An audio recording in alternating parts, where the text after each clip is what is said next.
আনাস ইবনে মালিক রাদিয়াল্লাহু আনহু বর্ণনা আমার চাচা বদরের যুদ্ধে উপস্থিত থাকতে পারেননি। তিনি রাসূলুল্লাহ সাল্লাল্লাহু আলাইহি ওয়াসাল্লামকে বলেছিলেন, হে আল্লাহর রাসূল, আমি আপনার প্রথম যুদ্ধ যা মুশরিকদের বিরুদ্ধে হয়েছিল সেখানে অংশ নিতে পারিনি।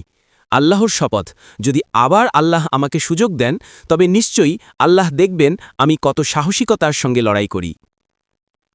উহুদের দিনে যখন মুসলমানরা পিছন ফিরছিল তখন তিনি বললেন, হে আল্লাহ, আমি আপনার কাছে ক্ষমা চাই আমার সাথীরা যা করেছে তার জন্য, আর মুশরিকরা যা করেছে আমি তার বিরুদ্ধে।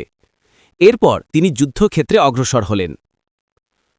সাদ ইবনে মোয়াজ রাদিয়াল্লাহু আনহু তাকে সম্মুখীন হলেন।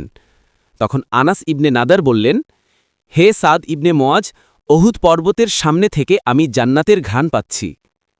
যুদ্ধ শেষে তার শরীরে ৮০-এরও বেশি আঘাতের চিহ্ন পাওয়া গেল, তলোয়ার, বর্ষা ও তীরের আঘাতে। তার দেহ এমনভাবে ক্ষতবিক্ষত হয়েছিল যে কেবল তার বোন তার আঙুল দেখে চিনতে পেরেছিলেন। আনাস ইবনে নাদার রাদিয়াল্লাহু আনহু মদিনার খাজরাজ গোত্রে জন্মগ্রহণ করেন। ছোটবেলা থেকেই তিনি ন্যায়পরায়ণ ও দৃঢ় চরিত্রের ছিলেন। ইসলামের বার্তা মদিনায় পৌঁছালে তিনি প্রথম দিকেই ইসলাম গ্রহণ করেন এবং রাসূল সাল্লাল্লাহু আলাইহি ওয়াসাল্লামের নিকট প্রিয় হয়ে ওঠেন। তার একটি বোন ছিলেন, রুবাই বিনতে নদার। একবার একটি ঘটনায় তিনি ভুলবশত এক মহিলার দাঁত ভেঙে ফেলেন।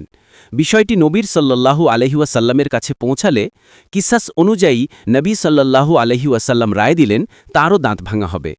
কিন্তু আনাস রাদিয়াল্লাহু আনহু দৃঢ়ভাবে বললেন, হে আল্লাহর রাসূল, আল্লাহর কসম, আমার বোনের দাঁত ভাঙা হবে না। তার আন্তরিকতার কারণে ক্ষতিগ্রস্ত পরিবার পরে ক্ষতিপূরণ গ্রহণে রাজি হয়। এ সময় নবী সাল্লাল্লাহু আলাইহি ওয়াসাল্লাম বললেন, আল্লাহর কিছু বান্দা আছেন, যদি তারা আল্লাহর নামে শপথ করে আল্লাহ তা কবুল করেন। বদরের যুদ্ধে অংশগ্রহণ করতে না পারায় আনাস রাদিয়াল্লাহু আনহু দুঃখিত ছিলেন। তিনি আন্তরিকভাবে আল্লাহর কাছে প্রার্থনা করেছিলেন যেন আরেকটি সুযোগ পান। উহুদের যুদ্ধে সেই সুযোগ এলো। মুসলিম বাহিনী প্রথমে অগ্রগামী হলেও পরে অনেক সাহাবী পিছন ফিরলেন, কিন্তু আনাস রাদিয়াল্লাহু আনহু দৃঢ়চিত্তে বললেন, হে আল্লাহ, আমি আমার সাথীদের কাজের জন্য আপনার কাছে ক্ষমা চাই, আর মুশরিকদের বিরুদ্ধে আমি লড়ব। তিনি একাই শত্রুর ভিতরে ঢুকে পড়লেন, সাহসিকতার সাথে যুদ্ধ করলেন যতক্ষণ না শহীদ হলেন।